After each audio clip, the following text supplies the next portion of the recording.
Em nome da Associação de Divulgadores do Espiritismo do Paraná, as nossas saudações a todos os que acompanham este programa.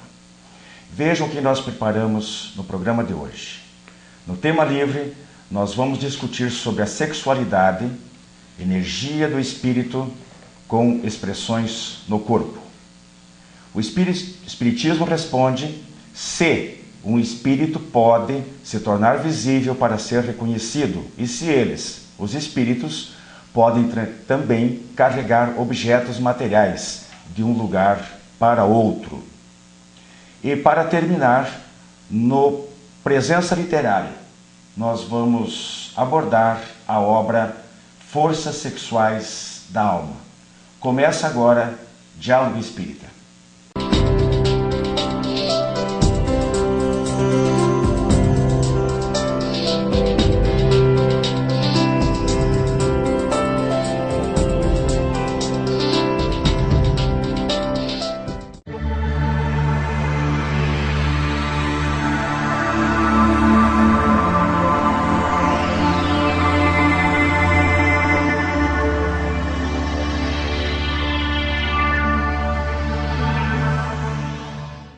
Prezados amigos, nosso tema livre de hoje vai falar sobre a sexualidade. Na questão número 200 do Livro dos Espíritos, eles nos esclarecem que sexo entre os espíritos não é visto ou não acontece da maneira como nós usualmente o entendemos. Porque depende, sexo, a manifestação sexual depende dos organismos físicos, materiais, coisa que os espíritos evidentemente não têm. E eles dizem que entre eles, os espíritos, há uma grande simpatia, que é pela identidade de sentimentos. Comigo aqui, no programa de hoje, Marlene Venâncio Spirandio, Gilberto Luiz Tomasi. Eu queria passar logo para Marlene e perguntar o seguinte, Marlene, quais as diferenças entre sexualidade e sexo e entre sexo e amor? Como você disse, sexualidade é a manifestação da alma. Se é a manifestação da alma, ela é direcionada a tudo que nós fazemos de bom na vida. Tudo que nós direcionamos para aperfeiçoar é a sexualidade, a nossa energia sexual. Freud foi muito confundido, muito julgado, quando na época dele ele definiu como sexualidade, né? Então a sexualidade é a manifestação de tudo que nós fazemos de bom na nossa vida. Agora já o sexo é o órgão, vagina e pênis, é a procriação. Essa é a diferença. E a diferença também entre sexo e amor. O sexo por ele próprio, isso se tornou muito comum nos dias de hoje, que é a prática do sexo, simplesmente por praticar, não é como o sexo com amor. Mas a gente percebe ainda, Wilson, que os jovens procuram pelo amor. Ao contrário do que eles dizem aí fora, que eles procuram sexo por sexo, não é verdade. Na intimidade, no consultório com a gente, eles procuram, eles buscam, eles desejam por amor. Então há uma esperança ainda. Há uma esperança de reverter esse quadro de excessos que a gente nota por aí, né? Eu queria ver com o Gilberto justamente esse aspecto aí, Gilberto, de entendermos, de não sermos radicais. Os espíritas, a doutrina espírita, não é radical em relação ao sexo, não proíbe, não alimenta tradicionalismos, conservadorismos excessivos. Entendendo que, e aí vem a pergunta, se o sexo para nós espíritas é uma função apenas direcionada, a Marlene já em parte respondeu isso, à procriação, ou o sexo pode ser praticado com outras finalidades? Olá amigos, Wilson, Marlene. O sexo, nós ainda estamos acostumados a ver o sexo de uma coisa assim um pouco bitolada.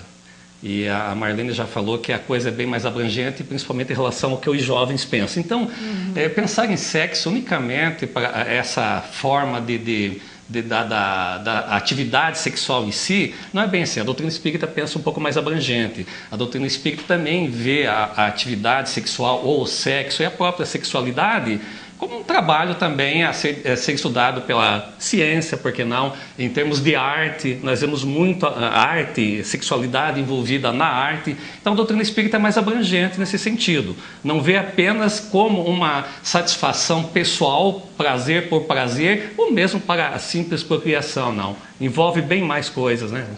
Porque realmente, entendendo como a Marlene bem nos colocou aí, de que a sexualidade é uma energia que provém da alma, do espírito e não do corpo, ela é uma energia eminentemente criadora, né? Sim. E em todos os processos, em todas as áreas da vida, e não só para a procriação física. Então, o que a gente vê aí é que, inclusive, esse tipo de expressividade, mesmo em falando em convivência entre pessoas, ela não se limita, porque vejam, há muitos casais, geralmente na velhice, que eles não são sexualmente ativos. Entretanto, eles têm, a relação deles está lastreada naquela afetividade, naquela amizade, naquele prazer de convivência. Através da sexualidade, Através da energia sexualidade. sexual. É por isso que é bom deixar... Não precisa, uma coisa não está necessariamente vinculada à outra. Né? Agora, como o Gilberto colocou, então essas energias elas podem realmente ser canalizadas para outras atividades. A gente vai ver isso aí um pouquinho mais à frente. Agora, Marlene, você colocou bem aí, a citação dos jovens é emblemática, né? Em relação a essa busca quase que desenfreada, não só dos jovens, mas principalmente dos jovens, porque hoje as facilidades são muito grandes, né? Para encontrar parceiro, aquela coisa toda.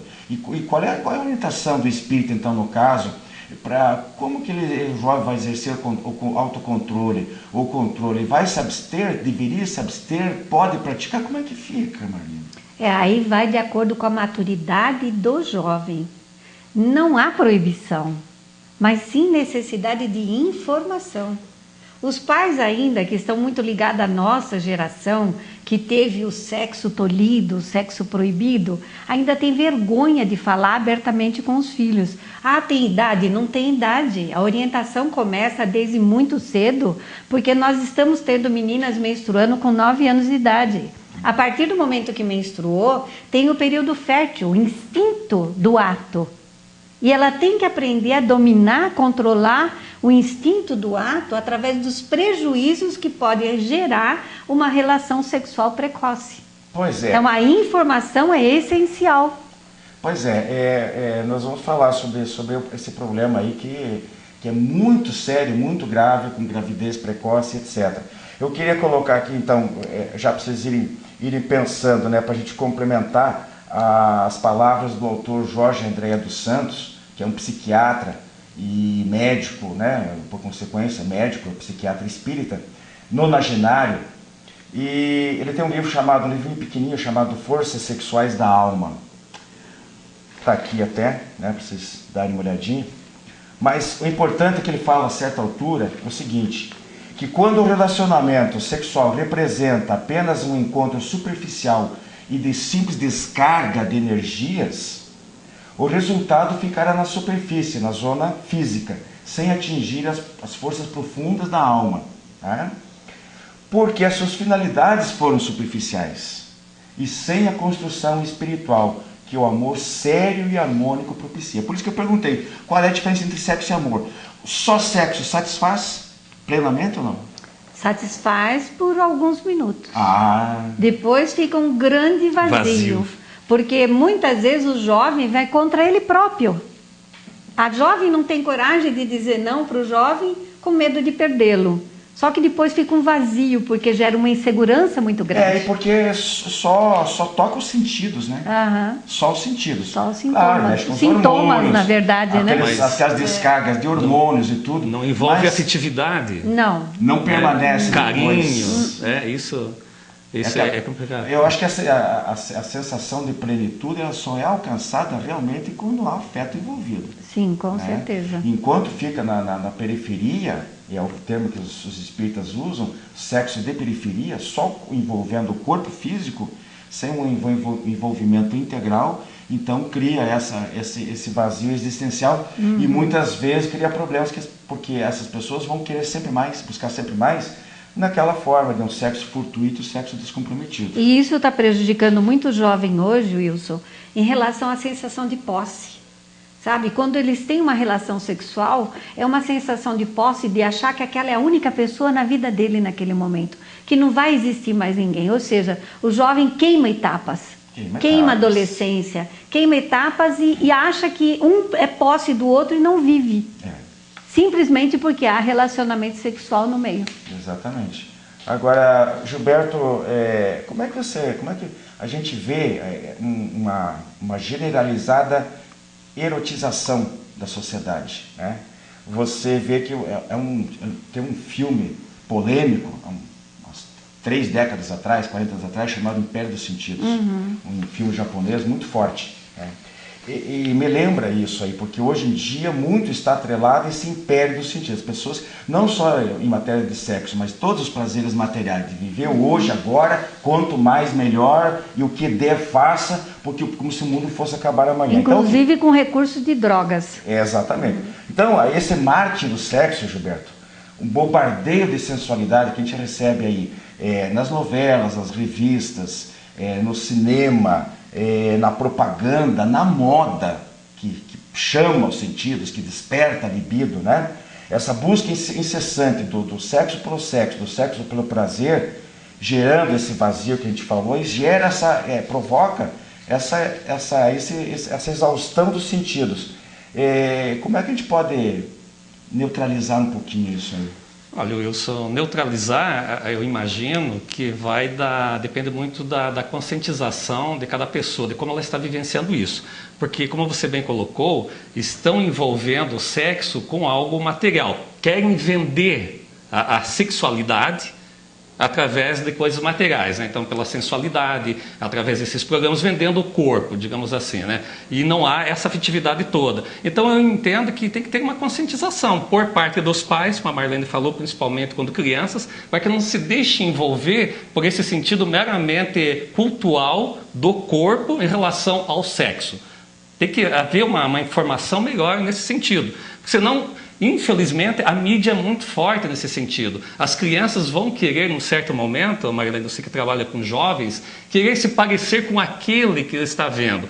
Corpo bonito, aquela pessoa bonita com quem vai se relacionar afetivamente, não, mas sexualmente apenas. Então, eu entendo que tem que haver uma participação maior por parte dos educadores, dos pais, nesse sentido. E um foco principal que nós podemos colaborar aqui é que o jovem não está usando a sexualidade, ou seja, a manifestação da capacidade e do potencial que ele tem criativo. Então, ele não está usando essa capacidade. Aí, o que está acontecendo? Ele está direcionando para onde? Para o sexo. Exatamente. A gente coloca aqui, né, que no nosso meio de entender esse problema, essa temática, a gente vê 2 coisas muito claras. Nós temos que enfatizar que nós, seres humanos, temos uma coisa chamada razão. E não podemos nos comportar, às vezes, até abaixo da própria hierarquia dos animais, porque os animais usam o instinto e o homem usa a razão. E muitas vezes, em matéria de sexo, nós nos comportamos piores do que os animais. A Marlene aqui já deu uma adiantada sobre o assunto sobre namoro moderno, permissividade e tal, onde parece que tudo pode, os pais vão cedendo, acham que é normal, coisas que não são. Eu junto isso aqui, pergunto para vocês sobre esse aspecto tão comum hoje em dia, até pouco tempo era crime, colocado lá no Código Penal, o problema da infidelidade conjugal, né? E os crimes passionais. Então vejam as consequências. Queria que vocês comentassem um pouquinho em cima disso aí. O que Nossa, é super bem colocada essa pergunta, essa questão. Porque o que acontece? Os relacionamentos que agem por impulso, por instinto, em busca somente do sexo, aí há o casamento ou a união de alguma forma. Nessa união, a rotina e a realidade, eles deslocam do foco do sexo. Aí passa a ter frustrações com a realidade daquele objeto da paixão, que é o companheiro ou a companheira. Então, o que vai fazer? Vai direcionar para outro ser essa expectativa. Causa infidelidade. Aí vai buscar, através da infidelidade, satisfazer ou preencher esse vazio que ficou. Com prejuízo, né, Gilberto, com desrespeito ao sentimento do parceiro ou da parceira, né? E levando, como eu disse, a essas situações gravíssimas de... Casos obsessivos, inclusive. Obsessivos também. Resgates futuros que podem ser ocasionados em função disso, né? Do sofrimento que pode causar ao outro, né? Porque o ciúme doentio, mórbido, que chega ao ponto de tirar a vida do companheiro por não querer dividir, não querer que seja do outro, da outra, né? Isso aí demonstra, ou mesmo aqueles casos que não cheguem a esse extremo, mas que fica perseguindo, isso é uma obsessão do encarnado para encarnado, como nós falamos há 2 programas atrás. E dos desencarnados também, porque às vezes o indivíduo, vamos supor, tanto a vítima de um marido ciumento desses, como eventualmente a mulher que comete esse crime, é um pouco mais raro, mas acontece, né? Esse desencarnado vai ficar perseguindo depois o encarnado. Com então certeza. Vejam, gente, que nós temos que trabalhar, como eu falei há pouco, usarmos a razão. Tudo bem que paixão é uma coisa forte, principalmente na juventude. As primeiras paixões são sentimentos muito poderosos. Nós vimos aqui que a paixão, quando não controlada, é como se fosse um cavalo não domado. Ele está lá no livro dos espíritos. E o sexo é uma paixão desse tipo, que precisa ser educada, controlada. A força sexual, inclusive, é mais forte que a força do pensamento, inclusive. A atração é muito forte, né? Agora, o fundamental da gente conhecer é que o jovem não tem educação dos instintos, ele tem instinto. Aí cabe aos pais orientar da forma adequada. Isso resume e não tudo, então, confrontando o jovem, mas caminhando do lado do jovem. Exatamente. Estando com o jovem para que o jovem confie nos pais e que os pais possam ajudá-los a não agir por instinto. Exatamente. Bom, meus irmãos, nosso tempo do tema livre de hoje está acabando. Fica aqui a nossa mensagem. Nem tudo a terra, nem tudo ao mar. A chave, o segredo está no equilíbrio. Então não é uma questão de proibir, é de educar, tanto jovens como adultos, que nós necessitamos desse tipo de autoeducação. O sexo é bom, tem suas finalidades, cumpre um papel importante no equilíbrio emocional, físico, mental e espiritual do indivíduo, porque sexualidade é da alma e não do corpo. Mas precisamos usar da razão, do autocontrole que todos nós temos. Nosso muito obrigado e sigam com o nosso programa, com os nossos próximos quadros a seguir. Muito obrigada, até a próxima. Obrigado a todos.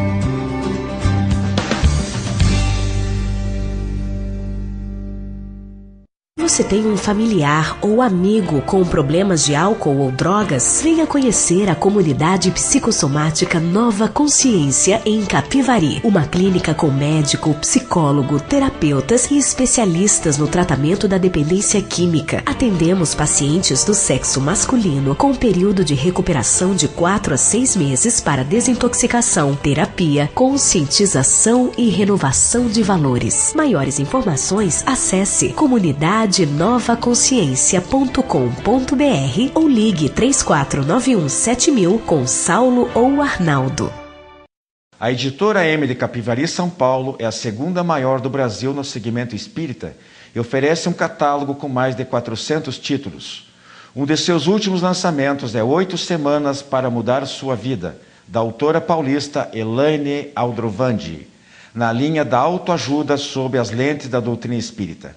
Contatos pelo e-mail vendas@editoram.com.br ou telefone 19 34 97 7000.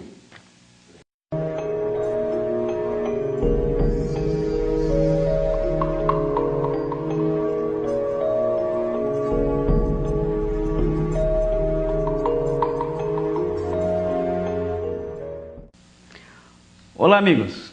Estamos de volta agora com o quadro O Espiritismo Responde. O quadro que conta com a ajuda e participação de vocês. Para isso, nos mande e-mail com perguntas e sugestões para o endereço que está abaixo do vídeo. No quadro de hoje, nós temos as perguntinhas. A primeira é a seguinte: um espírito pode ficar visível para ser reconhecido? Resposta: pode sim. Não só materialização fluídica, mas como material e também palpável. Isso depende da quantidade de ectoplasma para que isso possa se fazer necessário. Ectoplasma é um fluido material exalado pelo médium que sai por todos os orifícios. E os espíritos trabalham esse material moldando. Como a argila de um artesão, eles vão lá e moldam o material para se tornar visível. E eles podem se revestir-se desse material, tornando-se visível. Mas isso também depende do quê? Da condição do espírito, porque é um material muito difícil de manipular. Qualquer espírito pode? Pode, só aquele que tenha condições de manipular esse material. Por exemplo, um espírito mau. Ele pode fazer isso para quê? Qual o objetivo?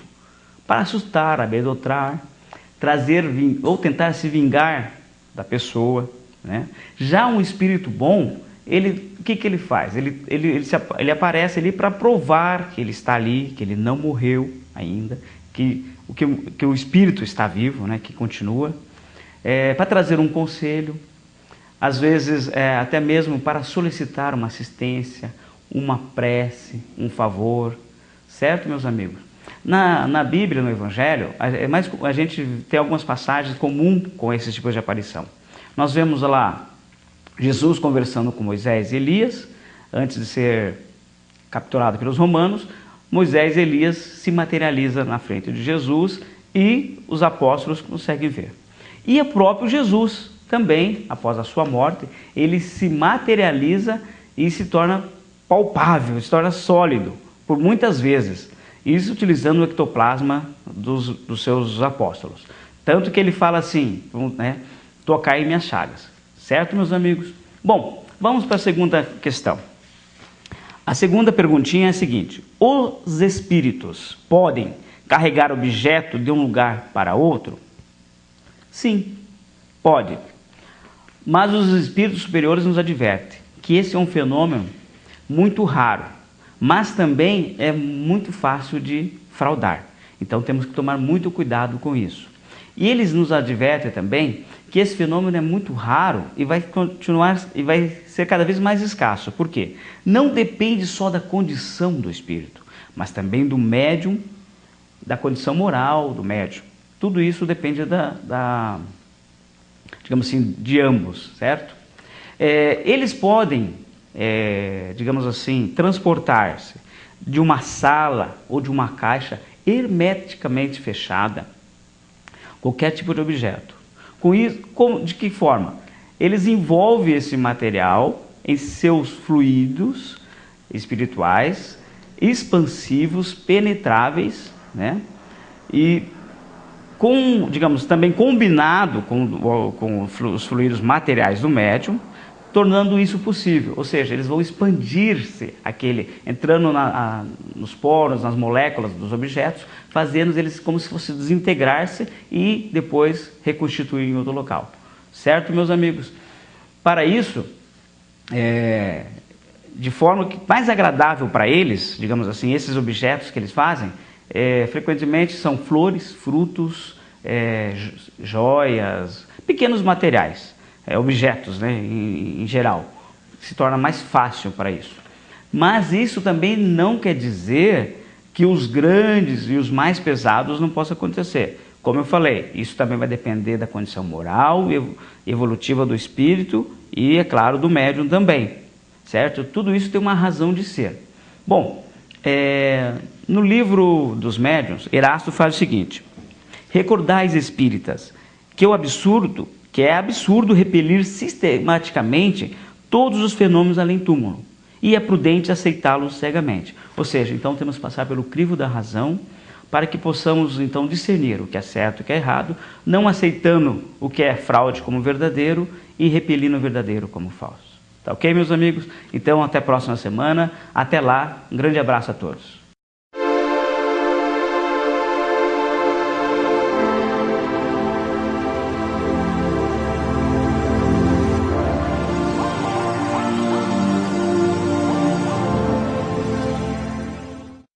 Meus amigos, Presença Literária de hoje apresenta para vocês o livro Forças Sexuais da Alma, do Dr. Jorge Andréa dos Santos.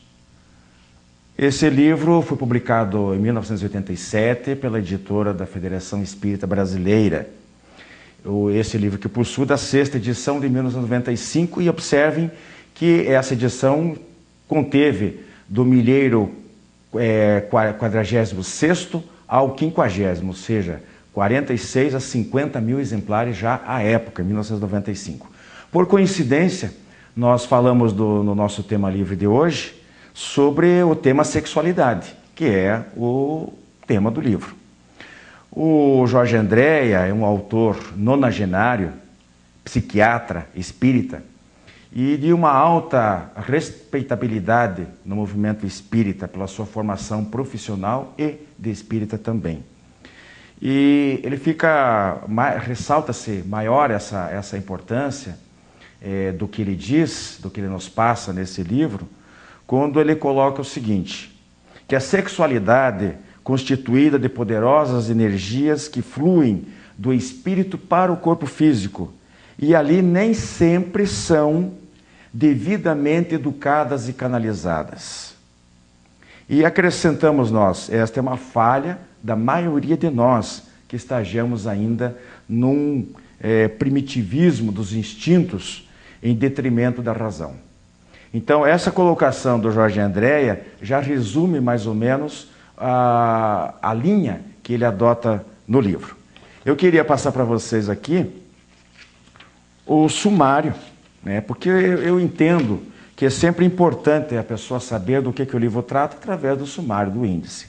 Então, no capítulo, são 5 capítulos. O primeiro capítulo ele fala sobre a psique, consciente e inconsciente, perispírito, psicossoma, os gêneses, como os cromossomiais. No capítulo 2, vórtices espirituais, núcleos em potenciação, os núcleos psissexuais e correlações com a zona física. No capítulo 3, glândulas e hormônios sexuais, pílula anticoncepcional, controle de natalidade, hormônios sexuais e perispírito. No capítulo 4, intersexualismo, transexualismo e mudanças de polarização sexual em face da reencarnação e homossexualismo. E no capítulo 5, êxtase sexual, orgasmo, chamamento reencarnatório, maternidade e construção da alma. Eu ressalto aqui, chamo a atenção, principalmente nesse capítulo 4, quando ele fala sobre intersexualismo, transexualismo e mudanças de polaridade sexual. Embora a denominação, a terminologia usada por ele bem explica o que ele está querendo dizer com cada coisa, mas nós, hoje, nos tempos atuais, é um tema que está muito em voga e que é um tema polêmico, que precisa ser bem analisado, com frieza, sem extremismos, sem radicalismos, mas também sem excessivas condescendências a certos costumes, ou novos costumes, certos modismos, que a nossa sociedade vai absorvendo, muitas vezes, sem uma reflexão mais demorada sobre o que aquilo significa, as repercussões que aquilo pode trazer à vida das pessoas. Então nós não podemos simplesmente ir incorporando esses novos valores duvidosos, diga-se de passagem, em certos aspectos da vida.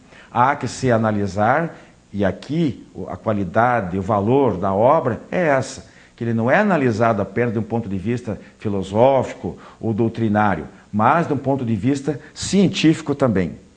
Ele fala nos núcleos de potenciação, que são pontos vorticosos em dimensão superior à material, instalados no inconsciente espiritual e responsáveis pelas aptidões adquiridas ao longo das jornadas reencarnatórias. E entre esses núcleos de potenciação energéticos estão os núcleos sexuais, com influência sobre todos os demais. Diz ele, dando um colorido emocional no consciente e se materializando no sexo de periferia, expressão mais densa das forças criadoras. Depois ele fala justamente sobre a transição que ocorre, né, muitas vezes do espírito na trajetória ao longo das várias reencarnações, entre a polaridade sexual masculina e a feminina ou vice-versa. E aí que está talvez a explicação, a origem, a resposta para muitos desses nossos questionamentos a respeito do porquê do homossexualismo. É mera opção? É hereditário? Da onde que vem? Nós vimos lá no início do programa, no Tema Livre, que a sexualidade é uma força da alma, uma força do espírito. Muito bem, então, muitas vezes a transição acarreta desequilíbrios psicológicos, etc., no corpo físico. Então, eu espero que os temas ligeiramente expostos aqui, né, sejam suficientes para ressaltar as qualidades desta obra, Forças Sexuais da Alma, do Jorge Andréa dos Santos. Uma boa dica de leitura. Muito obrigado e até a nossa próxima semana.